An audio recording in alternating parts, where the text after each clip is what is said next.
Shifting our focus now to the world of cricket, and it's India versus England third test that is in focus. India right now is on top in Rajkot. This comes after England, who were in pole position at the start of the day, were bowled out for just 319. And this came after they lost 8 wickets for just 95 runs. And this came after Mohammad Siraj shined with a 4-wicket haul.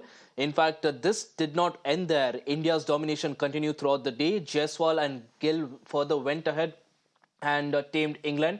India's lead following that went past 300, and after the bowlers, it was the batters' time to shine. And then India now is in a pole position in the test match, which of course comes courtesy of the second ton of the series for Yashasvi Jaiswal, who continues to impress. Meanwhile, Gill seems to be back in form as well, as he remains unbeaten on 65 runs. Joining me from the newsroom is Himanshu to get us more updates on this. Himanshu, this is of course India's day.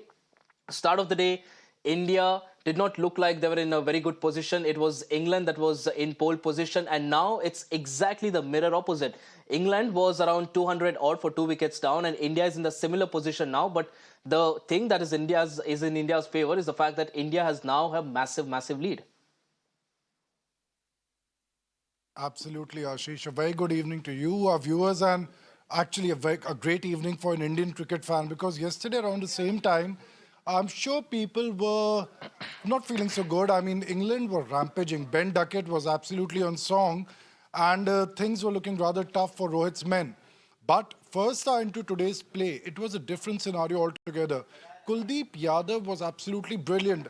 Bumrah started off with Joe Root's wicket, but then Kuldeep Yadav absolutely strangled English batsmen, and England kept losing wickets at regular interval.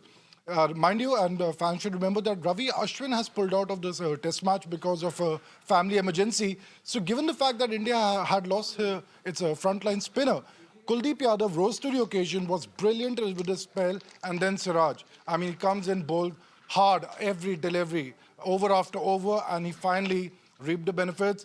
England getting all out for 319 meant that India has a vital 120-odd run lead on the surface, which is definitely helping the spinners. And then there was a chance that India might flounder the advantage in the second innings, but they have not. Yashasvi Jaiswal on song, doing what Ben Duckett did to Indian bowlers yesterday. India going at about 5 clicks and over. And the second 100 of the series has actually put England down. If Bazball was ever to be tamed, this is the day. Now, day 4, crucial test, day of the test.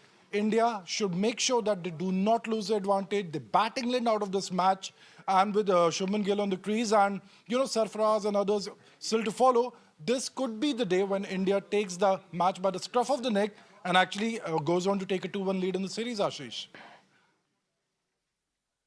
Right, Himanshu, like you rightly said there, Yashasvi Jaiswal there, taming Bazball. I think we have our own version of Jazzball there that is coming to the fore and helping India out in the test match. Also, if you can just help us understand the importance of Yashasvi Jaiswal's knock and the kind of form that he's shown, because this is again a player that has come up the ranks, has been very promising, and not just promising, he is now delivering on the trust that the Indian team management has put out. I was just going through some stats there, and he's the third, in fact, he's the 7th fastest when it comes to test crickets. As far as hundreds are concerned, third 100. He's equaled Virendra Sehwag and Sanjay Manjrekar as well. And in fact, Virendra Sehwag did tweet that Yashasvi Jaiswal is treating the spinners the way they deserve to be treated.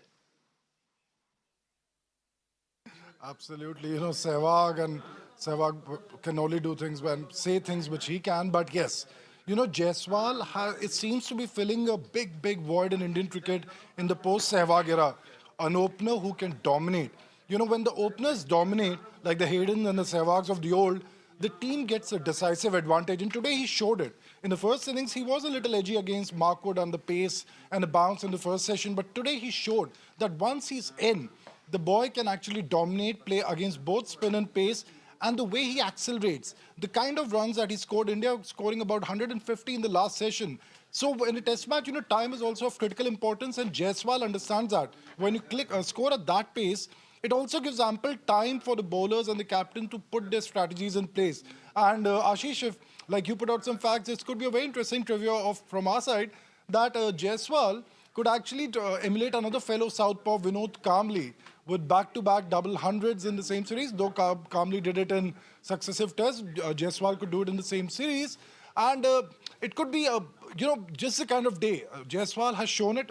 He has retired hurt with a back cramp. We hope it's not serious.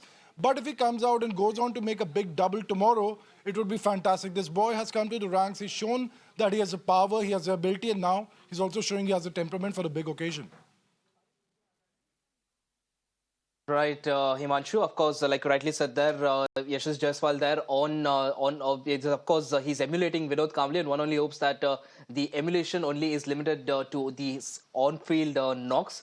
Appreciate you joining us on the broadcast with all those details there, shifting our focus to some political developments.